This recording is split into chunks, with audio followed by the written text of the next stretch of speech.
In Chief Architect, we have control over how the walls frame around doors and windows. First, let's start with the default settings. Default settings tell the building tools in Chief Architect exactly how we want to build this building. You can learn more about default settings in additional online training videos. We'll start here with the door defaults. Under Doors, you have the default settings for all of the different door tools. I'll select Exterior Door and then click on the Edit button. When you use the door tool and place it in an exterior wall, you will get a specified door type that is 36 inches wide and 80 inches high. There are many other settings in the door defaults that you can learn about in additional online training videos. To control the wall framing around the door, you can go to the Framing panel. Here you control what type of header is used, for instance, lumber, or a glue lam, or an LVL. You also set the thickness and the number of headers. In this case, we're using a double 2x header. The depth of the header is going to calculate from the width of the door. This is a setting that is controlled by the Framing defaults. We'll discuss Framing defaults in just a moment. You can also control the number of trimmers that are used on each side of the door, and the rough opening allowance on each side, and the top and the bottom. The concrete cutout is for doors that might set below a concrete curb, like you would find in a garage room type. You also determine the sill thickness and have the option to use a double sill. Let's take a look at where the depth for the header is controlled. I'll click OK here, and then in the default settings we'll scroll down to Framing. Under Framing, we'll go here to the Openings panel. In the Openings panel, you can see that the header sizes are determined by the span width. All openings 49 inches and under will be a depth of 5.5 inches. All spans under 73 inches will be a 2x8 or 7.25. All spans under 97 inches will be 9.25 or a 2x10. All spans under 121 inches will be 11.25. The maximum depth would be 11 7/8.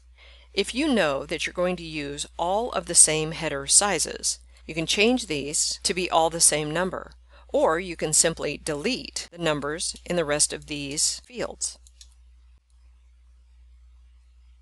Change this one to a very wide opening, and then change this one to whatever you prefer. I'm going to cancel out of here so that we keep the original settings. Now let's take a look at the window defaults.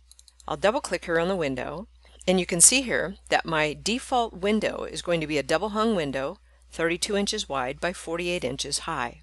To control the framing, you'll want to go here to the Framing panel. Note that there's another panel called Frame. The window frame here is not referring to the framing in the wall. If we zoom in here closer to the window and go to the Casings option, we'll remove the casing, which is this outer trim piece. Now you have your sash and your frame. If we go to the Sash panel and change these numbers to 0, you'll notice that there's one single piece left. This is the piece that frames out the window or caps off the edge of the wall, the underside of the header, and the top side of the sill. I'll cancel out of here because I don't want to save the settings that I've just chosen. Then we'll reopen the Windows default settings. Then we'll go to the Framing panel. This is the panel that refers to the framing in the wall around the window. For my header, I want it to include a header. I'm going to be using lumber, but here we'll make a change. Instead of a double 2x header, I want to use a single header that's the same width as the wall, or 5.5 inches, and then change the count to 1 for a single header. But we'll leave the depth to calculate from the width of the window. For trimmers, my windows use 1. You can also determine the window's rough opening, the space between each piece of frame where the window will be placed. To save those changes, we'll click OK and then Done. I'll open up this window that I've already placed in the building by using my Open Object tool. Here in the Framing panel, you can see that this window is following all of the default settings that we've just set. If I want to customize an individual window, I can simply uncheck the boxes for the defaults. Then these fields are available to make changes to. In this case, I might want to use 2 trimmers to support the header that would be required for the width of this window. I'll click OK, and then let's frame the wall. I'll select the wall, and here in my Edit toolbar at the bottom, I have the tool to build framing for the selected object. Once you've built the framing, you can see it in the floor plan view, as long as you have the Framing Walls layer turned on in Layer Display Options. Another way to examine the framing is to select the wall, and here in your Edit toolbar, you have the Open Wall Detail tool. When I click on this, it'll open up the elevation view of the framing of that wall. As you can see here, I have the two trimmers that I specified for this window. If I go here to my Dimension tool and dimension between these two trimmers, you can see that it's 91 inches. If I go back to the floor plan view and then double click on the window to open the specification dialog, you can see that the width of the window is 90 inches. And in the framing panel, we can see that the rough opening for the window is 1/2 inch. So it's adding 1 inch total between the trimmers. Now let's use the information that we've learned about framing to change this left side gable end wall. If I open up this left side elevation camera, you can see that I have a 4-panel sliding door at the bottom and 2 shaped windows above in the attic wall. If I open up this door by using the Open Object tool and go to the framing panel, you can see that this door is following all of the defaults we've set. But this is a very wide door. It's 144 inches wide. So here in the framing, I'll make a change to the header. We're going to use an LVL here.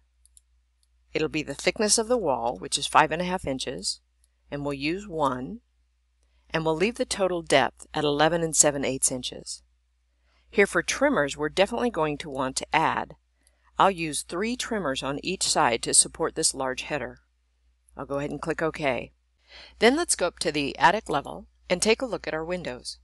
I'll double click on the window to open the specification dialog, and here we have a 60-inch wide by 108-inch high shaped window. If I go to the framing panel, you can see that again this is following all of the defaults we set for the windows. I'll go ahead and click OK, and let's frame this wall. If I select this attic wall, go down to my Edit toolbar and click on the Build Framing for Selected Objects. When I click on this tool, you'll notice that there is no framing showing.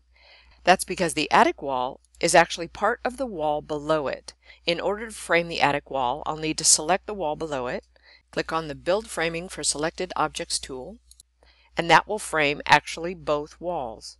Now let's take a look at that framing detail. Here in the framing detail, you'll notice that my window is ever so slightly offset from the door. I actually want these trimmers to be aligned with these trimmers. The offset is due to a difference in the rough opening. So we'll go back to the plan view, we'll go up to the attic level, and we'll make some changes to these attic windows. Again, I'll use my Open Object tool. We'll go to the framing panel, and here I'll leave the thickness count and depth just as they are. But for trimmers, I want 2 trimmers. And to match the doors, I'll want to change the rough opening. The rough opening for the doors is 1 inch on each side. Go back down to the first floor to reframe this wall. Use the Open Wall Detail tool, and we can see that my framing aligns perfectly. I've got 3 trimmers to support the large header, then 2 trimmers to support the header above the window. And with the same rough opening, the trimmers are aligned. Once you've built the framing in the wall, you can always edit it. For instance, if I select this header here, I can adjust the size right here in the wall detail. You can also add or remove members. If I select this trimmer, use my Copy Paste tool, I can copy it right next to the existing.